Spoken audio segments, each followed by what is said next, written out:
السلام علیکم. اعوذ باللہ من الشیطان الرجیم. بسم اللہ الرحمن الرحیم. ایک حضرت علی کے واقعے تو آپ نے سنے ہی ہوں گے. کتنے ہیں میں ان میں سے ایک واقعہ آپ کو سنانے جا رہا ہوں. حضرت علی فجر کے وقت کوئی اشارہ کر رہے تھے. ایک شخص نے پوچھا کہ حضرت علی کیا کر رہے ہیں؟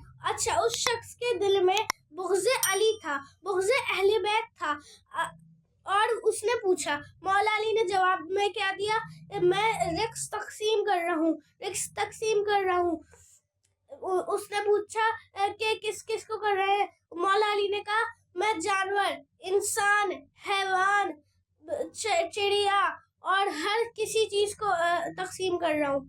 بس وہ شخص چلا گیا. اگلے دن وہ شخص چیٹی کو ڈبی میں بند کر کے چھپا کر مولا علی کے پاس آئے اور بولا مولا علی آپ کیا کر رہے ہیں؟ مولا علی دوبارہ رقص تقسیم کر رہے تھے. مولا علی نے کہا میں رقص تقسیم کر رہا ہوں.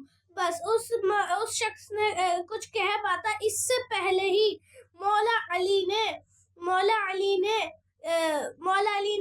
بولا کہ اے شخص، جو تو چیٹی اپنے جیب میں چھپا کر لایا ہے، ڈبی میں بند کر کے لایا ہے، اس چیٹی کو بھی میں نے رقص تقسیم کر چکا ہوں.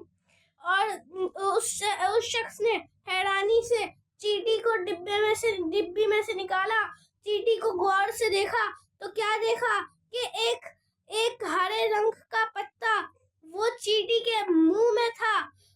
اللہم صلی علی محمد و آل محمد. السلام علیکم.